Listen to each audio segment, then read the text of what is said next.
Hello everyone, मैं Amit toppers course academy पे आपका स्वागत करता हूँ। तो बेटा एक और वीडियो के साथ हाजिर हूँ आपके साथ। और यहाँ पे इस शिफ्ट में भी हम वो इम्पॉर्टेंट 25 क्वेश्चंस करेंगे जो एसएससी ने पूछे हैं और जिनके रिपीट होने की चांसेस बहुत ज़्यादा हैं। तो याद रखना, ये वीडियो सीरीज आपके लिए बहुत ज़्यादा इंपॉर्टेंट है और यहाँ से आपकी सीजीएल 2024 में क्वेश्चन आने की प्रोबेबिलिटी बहुत ज़्यादा है। ठीक है, चलिए शुरू करते हैं हम आपका पहले क्वेश्चन के साथ। आपसे बोल रहा है Norman eastern Borlaug, Norman Borlaug इन्हें हम जनरली बोलते हैं, वॉज अवॉर्डेड, आपका नोबेल प्राइज मिला है उन्हें 1970 में। ठीक है, ग्रीन रेवोल्यूशन में कंट्रीब्यूशन के लिए। शायद आपको ग्रीन रेवोल्यूशन मैंने कई बार पढ़ाया होगा तो बताया होगा कि वर्ल्ड में जो ग्रीन रेवोल्यूशन के फादर बोले जाते हैं वो बोला जाता है नॉर्मन बोरलॉग को। और इंडिया में, भारत में जो आपके हरित क्रांति ग्रीन रेवोल्यूशन के फादर बोले जाते हैं वो बोला जाता है एम एस स्वामीनाथन जी को। तो यहाँ पे देखो ये चीज आपका कई बार रिपीट हो रही है ना बेटा, ग्रीन रेवोल्यूशन से रिलेटेड बार बार आपका एसएससी क्वेश्चन पूछ रहा है। ग्रीन रेवोल्यूशन से रिलेटेड मैंने आपको कुछ इंफॉर्मेशन बार बार दी है। ग्रीन रेवोल्यूशन कब शुरू हुआ सर? 1966 से 1966 में शुरू हुआ, 69 तक ग्रीन रेवोल्यूशन का फर्स्ट फेज था। High yield variety of seeds आए थे। क्या आए थे आपके?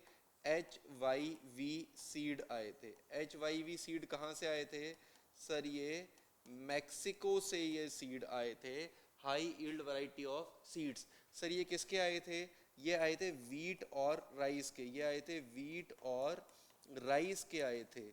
सर जो आपके भारत में ग्रीन रेवोल्यूशन शुरू हुआ था वो किससे हुआ था? वो शुरू हुआ था आपका किससे? वो शुरू हुआ था आपका खरीफ क्रॉप से। वो शुरू हुआ था आपका खरीफ क्रॉप से। ये आपका ग्रीन रेवोल्यूशन शुरू हुआ था। नॉर्मन बोरलॉग जो है वो आपका वर्ल्ड में father of green revolution. M S Swaminathan, M S Swaminathan, M S Swaminath जो थे वो इंडिया में ग्रीन रेवोल्यूशन के फादर बोले जाते हैं। ग्रीन रेवोल्यूशन से इंडिया में कौन से स्टेट को फायदा हुआ सर? हरियाणा, पंजाब और वेस्टर्न यूपी को फायदा हुआ। इतनी सी इंफॉर्मेशन ग्रीन रेवोल्यूशन से बार बार बार बार किसी भी तरीके से पूछी जाती है। अब पूछ रहा है जो नॉर्मन बोरलॉग थे उन्हें ग्रीन रेवोल्यूशन की वजह से जो नोबेल प्राइज मिला था वो कौन से फील्ड में मिला था? क्या केमिस्ट्री में मिला था? नहीं बेटा, ये कोई केमिस्ट्री नहीं है, ये कोई फिजिक्स आपका नहीं है। और ग्रीन रेवोल्यूशन से क्या शांति फैली थी क्या? नहीं बेटा, शांति वाली चीजें भी नहीं है। तो ये किस में होगा? फिजियोलॉजी। ऑप्शन बी जो होगा वो इसका सही आंसर होगा। ठीक है, चलो अगला क्वेश्चन आपका बोल रहा है कि आपका कौन सा प्लैनेट है जो सन के अराउंड ऑर्बिट करता है, जो क्या है? एक ड्वार्फ प्लैनेट है। ड्वार्फ प्लैनेट यानी कि बौना ग्रह है। शायद आपको बौने ग्रह के नाम भी पता होंगे, एरिस, प्लूटो, है ना, मेक जो है, या सेरिस करके जो है। ठीक है, ये आपका क्या है? बोना प्लैनेट, बोना ग्रह है, ड्वार्फ प्लैनेट। तो आपसे पूछ रहा है वो कौन है जो 310 लाइट ईयर दूर है? 310 लाइट ईयर दूर है। अब देखो ऐसे जो क्वेश्चन होते हैं ना, आपको डायरेक्ट याद रखने होते हैं। किसी भी उसमें कोई इन्फॉर्मेशन नहीं, आपको ये क्वेश्चन डायरेक्ट याद रखने पड़ेंगे, इसमें समझाने का कुछ नहीं है। सन के सबसे पास अगर पूछता है, सन के सबसे पास आपका कौन सा ड्वार्फ प्लैनेट है इन चारों में से, तो वो है सेरिस। सेरिस जो है वो आपका कहाँ है? एस्टेरॉइड बेल्ट में है। सेरिस जो है वो एस्टेरॉइड बेल्ट में। ऐसा सवाल एसएससी ने पुरानी शिफ्ट में भी पूछा है, सेम इसी आपके इन्हीं चारों पे ड्वार्फ प्लैनेट पे ही पूछा है। वहाँ पे नियरेस्ट पूछा था सन के, तो वो क्या था आपका? सेरिस था। इस बार आपका दूर पूछा है, 310 लाइट ईयर दूर। तो ये कहाँ हो जाएगा? ये हो जाएगा आपका क्यूपियर बेल्ट में। क्यूपियर बेल्ट होती है, ट्रांस नेपच्यूनियन ऑब्जेक्ट बोलते हैं, क्यूपियर बेल्ट बोलते हैं, ये उसमें बात करेगा। और इसका जो सही आंसर होगा वो होगा आपका मेक मेक। डायरेक्ट आपको याद रखना पड़ेगा और कोई सॉल्यूशन इसका नहीं है, कोई एक्सप्लेनेशन इसका नहीं है। ठीक है, ऑप्शन सी इसका सही आंसर होगा। अगला क्वेश्चन आपका देखते हैं। Who among the following discovered that a wire carrying electric current, है ना, किसने बोला कि एक तार में जब इलेक्ट्रिक करंट होता है, कैन अट्रैक्ट और repel another wire next to it that's also carrying a electric current. कि अगर एक तार में अगर करंट बह रहा है और दूसरे तार में भी अगर करंट बह रहा है तो या तो एक दूसरे को पास खींचेंगे या वो एक दूसरे को दूर फेंकेंगे। ये जो आपका लॉ है, ये जो कंसेप्ट है वो किसने दिया था? करंट। करंट बेटा, करंट किस में हम मेजर करते हैं? एम्पियर में। करंट हम किस में मेजर करते हैं? एम्पियर में। तो जाहिर सी बात है एम्पियर जी ने कुछ किया होगा ना करंट के फील्ड में, है ना, तो क्या किया उन्होंने, ये वाला लॉ दिया, ठीक है। तो इसका सही आंसर क्या होगा, इसका आंसर होगा एंड्री मैरी एम्पियर, ठीक है, मतलब ऑप्शन बी इसका सही आंसर होगा, ठीक है। अगला question, in the cos theory the usual shape of dash curve is rectangular, है ना, हाइपरबोला। तो बोल रहा है कि इसमें से कौन सी थ्योरी है जिसमें आपका कर्व जो होता है वो रेक्टेंगुलर हाइपरबोला होता है। पहले तो आपको ये मालूम होना चाहिए कि रेक्टेंगुलर हाइपरबोला होता क्या है। सर रेक्टेंगुलर हाइपरबोला ये वाला कर्व होता है, इस कर्व को हम क्या बोलते हैं, रेक्टेंगुलर हाइपरबोला, ठीक है। चलो अब ये रेक्टेंगुलर हाइपरबोला बनता कैसे है, कौन सी थ्योरी से बनता है वो जरा समझाता हूँ। एक तो इन्होंने दे रखा है कॉस्ट थ्योरी दे रखी है ना।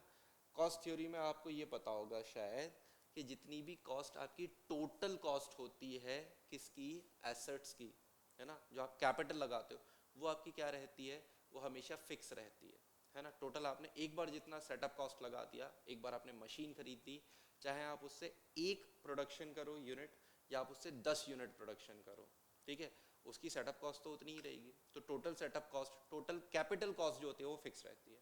लेकिन जैसे जैसे हमारा प्रोडक्शन बढ़ता जाता है, अब देखो यहाँ पे अगर मैं टोटल कॉस्टिंग की बात करूँ तो टोटल कॉस्टिंग तो आपका उतनी ही रहेगी, लेकिन जैसे जैसे मेरा प्रोडक्शन बढ़ता जाएगा मेरी एवरेज कॉस्ट जो है वो कम आती जाएगी। एवरेज कॉस्ट जो है मेरी कम आती जाएगी। एक कप प्रोडक्शन किया एक मशीन से तो मान लो आपका 100 रुपये कॉस्ट पड़ी। अब वहीं पे 2 अगर प्रोडक्ट बनाए हमने तो वही कॉस्ट आपका कितनी आ गई, 50 आ गई। और उसके बाद 3 बनाए तो वो कितनी आ गई, 33 आ गई। 4 बनाए तो वो कितनी आ गई, 25 आ गई, है ना। 5 बनाए तो वो कितनी आ गई, 20 आ गई। तो इस तरीके से आपका जो एवरेज प्रोडक्शन कॉस्ट है वो क्या होती जा रही है, आपका कम होती जा रही है। एवरेज फिक्स कॉस्ट जो है वो आपका कम होती जा रही है।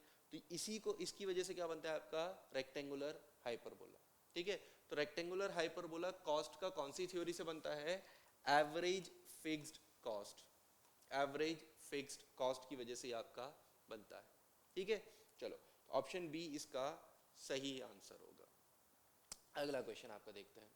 The establishment of UPSC, union public service commission, state public service commission, joint public service commission, है ना, ये कॉन्स्टिट्यूशन के कौन सा फीचर है ना, संविधान का ये कौन सी विशेषता है जिसमें हम आपका ये सारे पब्लिक कमीशन बनाते हैं। संयुक्त संघ लोक सेवा आयोग, है ना, या फिर आपका राज्य संघ लोक सेवा आयोग, या आपका राज्य लोक सेवा आयोग, या आपका संघ लोक सेवा आयोग, है ना, ये आपके कॉन्स्टिट्यूशन का कौन सा फीचर है, ठीक है।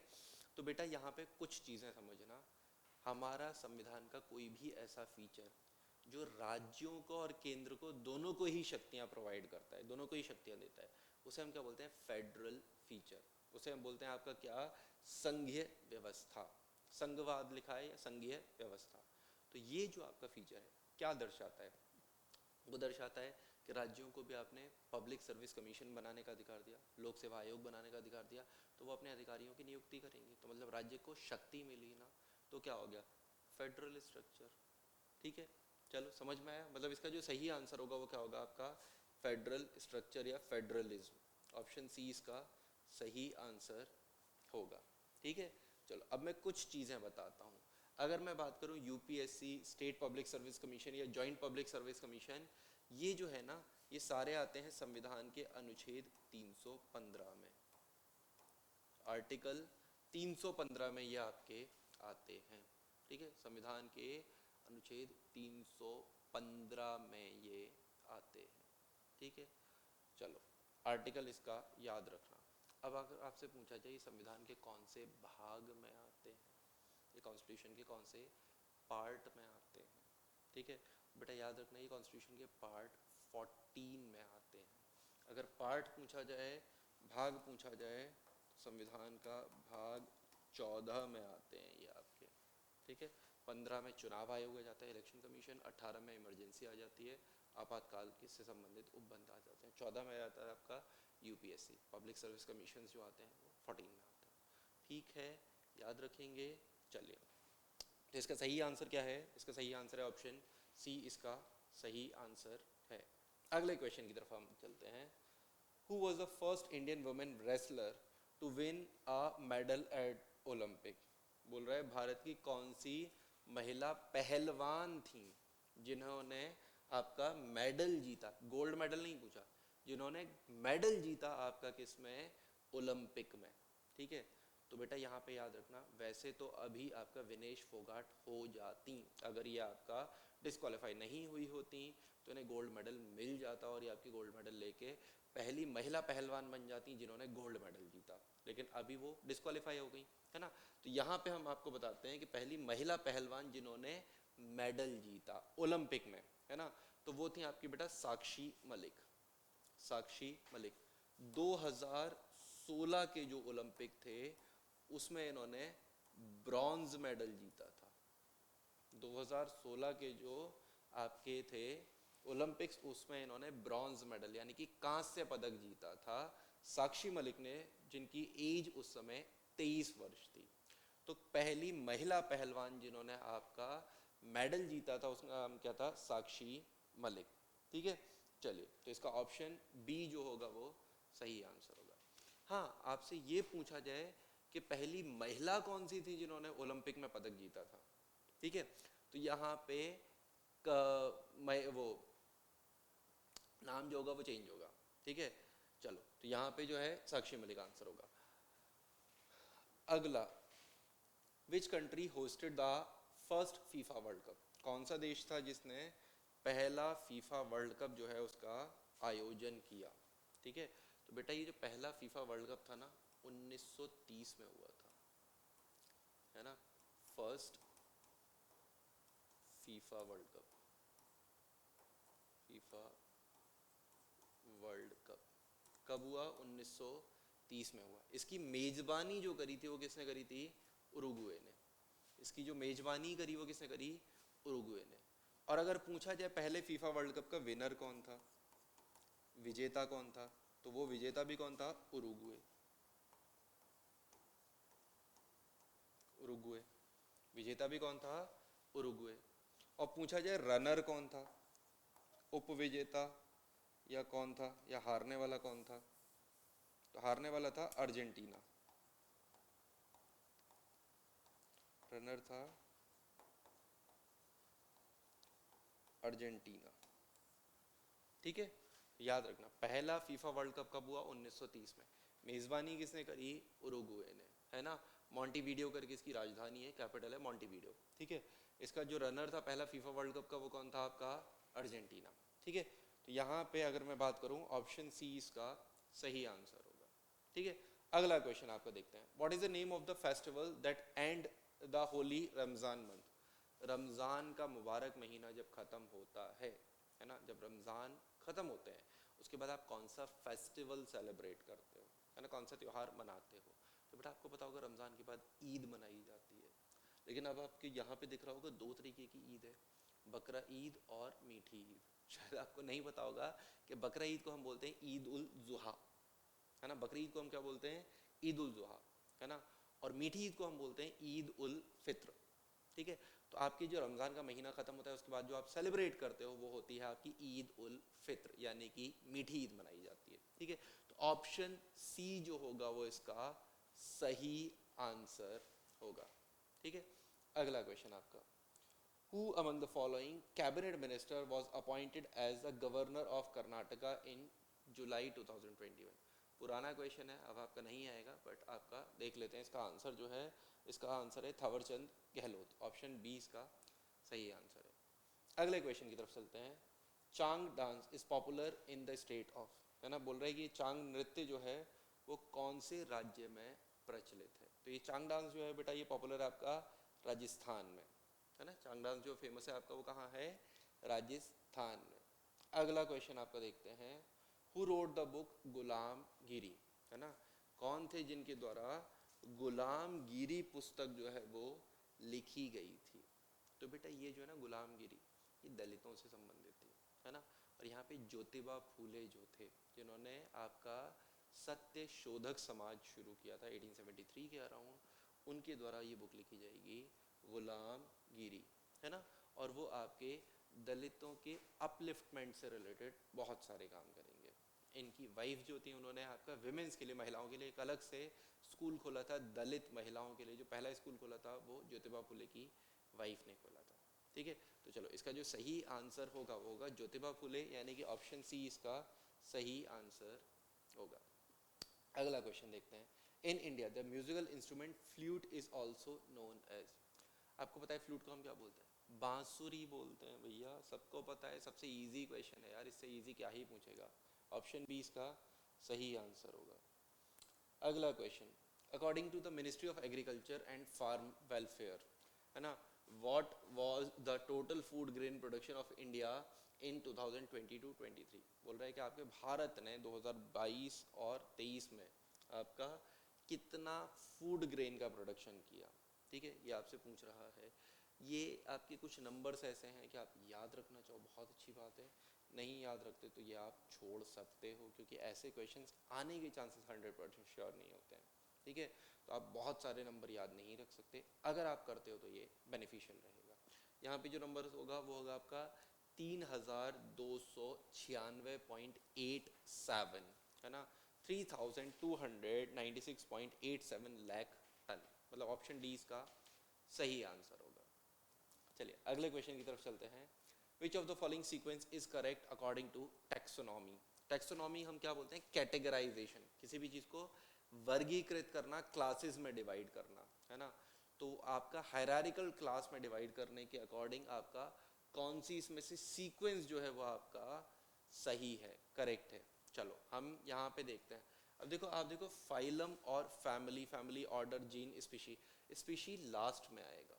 आपको पता होगा कि स्पीशी सारी चीज़ों से मिलकर बनेगा, है ना, तो स्पीशी लास्ट में आएगा, चारों में स्पीशी लास्ट में आ रहा है। चलो उसके बाद मैं आपको बताता हूँ। आपको पता होगा कि फाइलम एक छोटा टिश्यू होता है, फाइलम जो होता है वो एक छोटा टिश्यू होता है, तो फाइलम जो है वो पहले आएगा। सबसे पहले क्या आएगा? फाइलम। देखो फाइलम आपका सिर्फ एक ही है जिसमें फाइलम पहले आ रहा है, बाकी इसमें भी फाइलम पहले नहीं आ रहा, इसमें भी नहीं आ रहा। फाइलम्स से मिलके क्लास बनता है, क्लास से मिलके ऑर्डर बनता है आपका, ऑर्डर से मिलके फैमिली, फैमिली से मिलके जेनस, और जेनस से मिलके आपका स्पीशी बनता है। ऑप्शन डी जो है वो इसका सही आंसर होगा। ठीक है, चलिए अगले क्वेश्चन की तरफ चलते हैं। In the moderate margin of a page in MS Word can be applied to the page from which of the following। ठीक है, बोल रहा है कि भैया आपके मार्जिन वार्जिन लगाने होते हैं ना, जो आपका MS Word होता है ना, MS Word में एक पेज है, MS Word में एक पेज बना हुआ है, तो ये पेज में साइड में मार्जिन्स लगाने होते हैं। मैं आपका मान लो इससे लगा देता हूँ, इस कलर से ये मार्जिन लगा देता हूँ, इस तरीके से मार्जिन मार्जिन लगाने होते हैं ना, इस तरीके से एक बॉक्स बना हुआ होता है, मार्जिन वाला बॉक्स। तो बोल रहा है ये जो मार्जिन हमें सेट करने होते हैं, ये मार्जिन हम कहाँ से चेंज कर सकते हैं, कहाँ से मार्जिन्स को हम आपका मॉडिफाई कर सकते हैं। बेटा पता होगा ये मार्जिन जो आपके मॉडिफाई होते हैं कहाँ से होंगे? पेज लेआउट टैब से, क्योंकि ये मार्जिन जो होते हैं वो पेज के लेआउट से रिलेटेड होते हैं। ठीक है, तो मतलब ऑप्शन बी जो होगा वो इसका सही आंसर होगा। ठीक है, अगला क्वेश्चन आपका देखते हैं। Dinesh K Tripathi was appointed as dash in January 2024। Dinesh K Tripathi जी जो हैं वो आपका, उन्हें नियुक्त किया गया, क्या नियुक्त किया गया? जनवरी 2024 में बेटा उन्हें नियुक्त किया गया है आपका vice chief of naval staff, मतलब ऑप्शन बी इसका सही आंसर होगा। कुछ एक्सप्लेनेशन नहीं, आपको डायरेक्ट याद रखना है, इस चीज़ में आपको सिर्फ याद रख सकते हो आप। अगला question, in Microsoft Excel which chart type is best suited for comparing proportion of percentage of a whole। ठीक है, कि आपका कौन सा चार्ट है जो पूरे होल में से, है ना, पूरे सारा जो है आपका, मतलब अगर मैं सारे को 100% मान लूँ, सारे को किसी भी चीज़ को अगर मैं 100% मान लूँ, तो उसमें से किसी चीज़ का, ठीक है, कितना शेयर होगा, उसे रिप्रेजेंट करने के लिए आपका कौन सा चार्ट यूज़ होता है। आपने देखा होगा इस तरीके से हम चार्ट बनाते हैं, इसमें हम सेक्शंस बना देते हैं, है ना, इस तरीके से सेक्शंस बना देते हैं, उन सेक्शंस में बताते हैं ये आपका मान लो 10% है, ये 11% है, ये आपका 25% है, ये मान लो आपका 20% है, ये आपका 45%, ऐसे करके हम परसेंटेज बनाते हैं ना, ऐसा कोई चार्ट बनता है। इस चार्ट को हम क्या बोलते हैं? इस चार्ट को हम बोलते हैं पाई चार्ट। इस चार्ट को हम क्या बोलते हैं? Pie chart. 360 एंगल होता है, 360 एंगल में से एंगल डिवाइड कर देते हैं परसेंटेज के अकॉर्डिंग। ठीक है, तो ये क्या होता है आपका, ये रिप्रेजेंट करने के लिए कौन सा चार्ट यूज होता है सर, इसके लिए यूज होता है आपका पाई चार्ट। ऑप्शन ए सही आंसर होगा। अगला क्वेश्चन देखते हैं, बहुत इजी क्वेश्चन है, आईपीएल सभी लोग देखते हैं।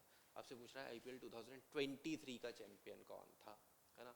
आईपीएल जो 2023 का हुआ था उसका चैंपियन जो था वो कौन था। तो बेटा आईपीएल 2023 का चैंपियन जो था वो कौन था आपका, वो था आपका चेन्नई सुपर किंग्स, ठीक है, ऑप्शन बी।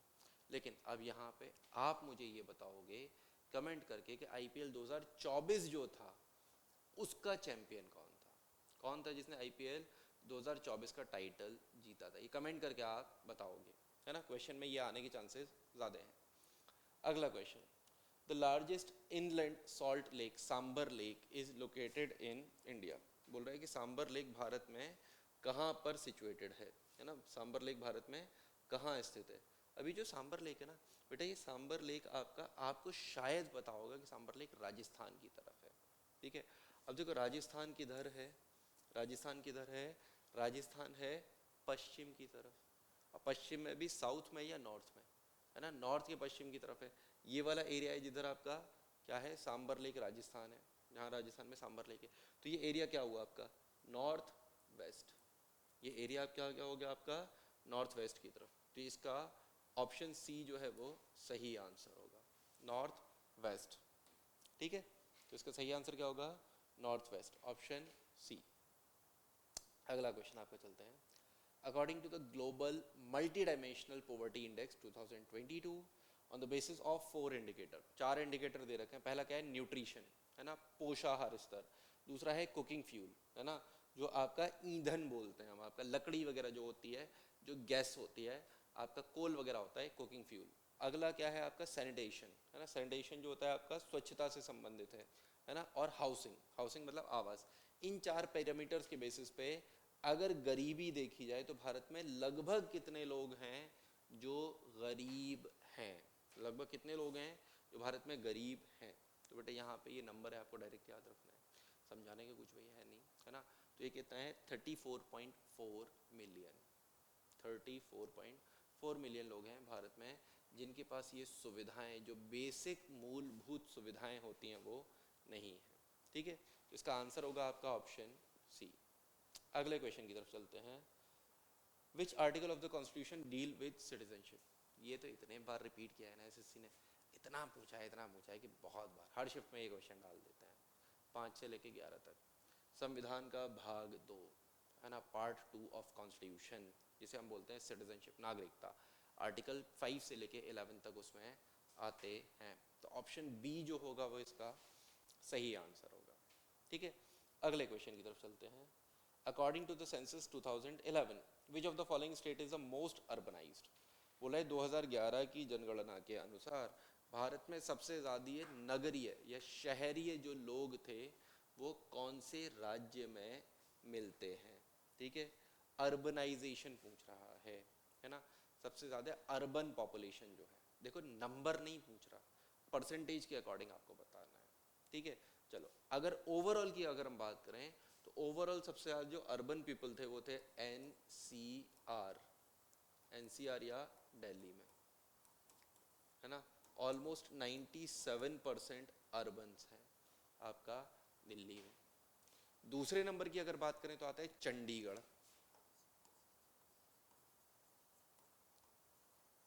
दूसरे नंबर की अगर बात करें तो आता है चंडीगढ़। लगभग 95% लोग जो हैं वो यहाँ पे अर्बन हैं, है ना, शहरी है, पढ़े लिखे हैं।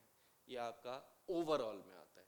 राज्यों में अगर बात करें तो राज्यों में सबसे ज़्यादा जो है वो किस में है, गोवा में 62%, है ना। सब राज्यों की अगर बात करें तो सबसे ज़्यादा जो अर्बन लोग हैं, अर्बनाइजेशन है वो कहाँ है, गोवा में लगभग 62%, है ना।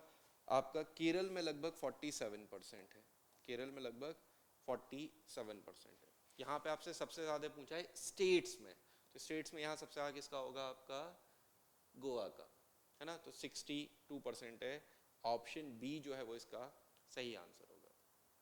अगला क्वेश्चन आपका देखते हैं। पाल वंश, देखो फिर से आपसे पाल वंश पूछा, पाल वंश से संबंधित कौन सा जो आपका वो है वो सही है, ठीक है, इजी है, देखते हैं। A dynasty that first appeared in Cambodia, है ना, वो वंश जो सबसे पहले कंबोडिया में आपका गया था। नहीं बेटा, पाल वंश तो बहुत बाद में हुआ है ना, पाल वंश बहुत बाद में। पाल वंश से पहले आपके और भी वंश हुए थे, और वो कंबोडिया नहीं गए थे, है ना, वो उन्होंने आपका कंबोडिया, पाल वंश कभी कंबोडिया तक नहीं गया था। ठीक है, चलो, तो ये पाल वंश के लिए पहला कथन जो है वो आपका सही नहीं है। अगला, a dynasty that appeared in eastern India, वो वंश जो भारत के पूर्वी क्षेत्र में, पूर्वी भारत में आपका रहा था। ये बात सही है, हमने पहले भी देखा था, एक क्वेश्चन था पिछली शिफ्ट में, क्या पूछा था पाल वंश के बारे में, यही तो पूछा था कि ईस्ट इंडिया की तरफ का एक वंश पाल वंश, है ना, उसके राजाओं के बारे में पूछा था। तो ये देखो ईस्ट इंडिया की तरफ था, तो ये आपका सही है। अगला, dynasty that appeared in Puri, east India में था, लेकिन ये बेटा पुरी में था ऐसा नहीं है। पाल वंश की जो राजधानी है वो कन्नौज भी रही थी, कन्नौज की तरफ भी था ये आपका, और ये बिहार बंगाल वाला एरिया जो था उस तरफ आपका ये कवर करता था। ठीक है, उसके बाद, a dynasty that unite eastern India and Burma, ये चीज़ गलत है ना। तो इसमें जो सही है वो क्या है कि ये आपका पूर्वी भारत की तरफ था, है ना। ऑप्शन बी जो है वो इसका सही आंसर है। अगला क्वेश्चन आपका देखते हैं। 7 नवंबर 2022 को सुप्रीम कोर्ट ने अपहेल्ड किया, सुप्रीम कोर्ट ने बोला कि ये जो ईडब्ल्यूएस इकोनॉमिक वीकर सेक्शन को जो रिजर्वेशन मिला हुआ है वो सही है। अब आपसे पूछ रहा है कि जो ईडब्ल्यूएस इकोनॉमिक वीकर सेक्शन का जो रिजर्वेशन है ये संविधान में कौन से संवैधानिक संशोधन से जोड़ा गया, ये कॉन्स्टिट्यूशन के कौन से अमेंडमेंट से ऐड किया है। तो बेटा आपको ये पता होगा कि इकोनॉमिक वीकर सेक्शन, आर्थिक पिछड़ा वर्ग को जो आरक्षण मिला है वो संविधान के 103 संवैधानिक संशोधन से मिला है ना। किससे मिला है आपको, 103 कॉन्स्टिट्यूशन अमेंडमेंट से वो आपका मिला हुआ है। तो ऑप्शन डी इसका सही आंसर होगा। यहाँ पे एक चीज़ और बता देता हूँ, जीएसटी से संबंधित जो है, ठीक है, चलो ये मैं आपको चारों ही बता देता हूँ। ठीक है, अनुच्छेद एक, वो संवैधानिक संशोधन 101 संबंधित है जीएसटी से रिलेटेड। किससे संबंधित है आपका, जीएसटी से रिलेटेड। 104 की अगर बात करें हम, 104 जो है, 104 आपका किससे संबंधित है सर, 104 में आपका रिजर्वेशन बढ़ाया था, रिजर्वेशन बढ़ाया था किसका, एससी और एसटी का। किसका रिजर्वेशन नहीं बढ़ाया था, एंग्लो इंडियंस का रिजर्वेशन नहीं बढ़ाया था। ठीक है, 102 की अगर मैं बात करूं तो 102 जो है वो ओबीसी कमीशन से रिलेटेड है, वो किससे संबंधित है, अदर बैकवर्ड क्लासेस के कमीशन से रिलेटेड। आर्टिकल जो है इसका, आर्टिकल जो आता है 338 बी, इससे संबंधित है आपका क्या, आपका 102 संवैधानिक संशोधन। 103 मैंने बताया ही किससे संबंधित है, इकोनॉमिक वीकर सेक्शन, ईडब्ल्यूएस से संबंधित है। और यहाँ पे ईडब्ल्यूएस ही पूछा था, 103 इसका सही आंसर होगा, ऑप्शन डी। ठीक है, अगला क्वेश्चन आपको देखते हैं। छन्नूलाल मिश्रा जी जो हैं वो कौन से म्यूजिक लाइनेज से संबंधित हैं, कौन से घराने से संबंधित हैं छन्नूलाल मिश्रा जी। तो ये छन्नूलाल मिश्रा जी जो है वो आपका किराना घराना जो है उससे संबंधित है। म्यूजिक में कर्नाटिक म्यूजिक और ये जो घराने हैं, यहाँ से सवाल बहुत ज़्यादा पूछे जा रहे हैं। ठीक है, चलो आपका तो इस शिफ्ट में बेटा इतने ही क्वेश्चन थे। कमेंट करके ये चीज़ ज़रूर बताना कि आपके कितने क्वेश्चन सही हुए, 25 में से आपने कितने क्वेश्चन करेक्ट किए। अगर वीडियो आपको इन्फॉर्मेटिव लगता है तो बेटा वीडियो को लाइक ज़रूर करना, और अगर आप चैनल पर पहली बार आए हो तो चैनल को सब्सक्राइब किए बिना मत जाना। ठीक है, मिलते हैं आपसे नेक्स्ट वीडियो में।